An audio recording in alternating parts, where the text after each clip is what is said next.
Končno je prišel dan, ko boste na Planet TV premierno videli začetek grške telenovele Opojna ljubezen. Δεν φοράω στιέν. Όχι, Βασιλική, τίποτα δεν έγινε. Αλήθεια. Μερικά φιλιά μόνο μέχρι εκεί.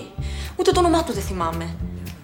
Z nadaljevankami pa so bile in so na ti tudi znane Slovenke. Zdaj v odraslih letih pa malo manj gledam telenovele. Enostavno nimam časa. Vem, da v bistvu tista neka prelomnica v mojem gledanju pač teh telenovel je bila Dinastija. V najstniških letih je telenovele gledala tudi Špela Grošelj.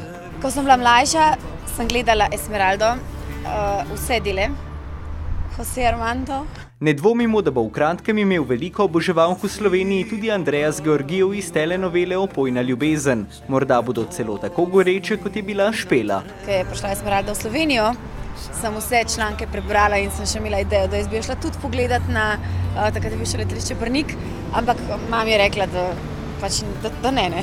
Ima pa Jasna Kuljaj v povezavi s telenovelami veliko željo po slovenski telenoveli.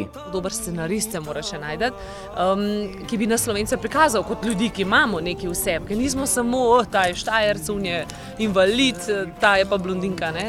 Če že ne bomo imeli slovenske telenovele, pa bodo nekateri deli Opojne ljubezni skoraj gotovo snemani tudi v Sloveniji. Regina zato že vadi tekst.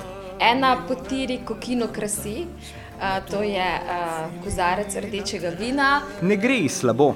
Nekaj malih besed, ampak prodali bi me pa še vedno lahko. V zadnjem času si Špela Grošelj težko najde čas za gledanje televizije. Bo kakšen dan prišel, ko bom doma na kavču, ko bom preklapljala med programi, pa se ustavim tudi na Planetu in pogledam te šarmantne Grke. Romantične in zapeljive Grke in seveda tudi Grkinje si boste lahko prvič pogledali že danes ob 20. uri, premierno v telenoveli Opojna ljubezen.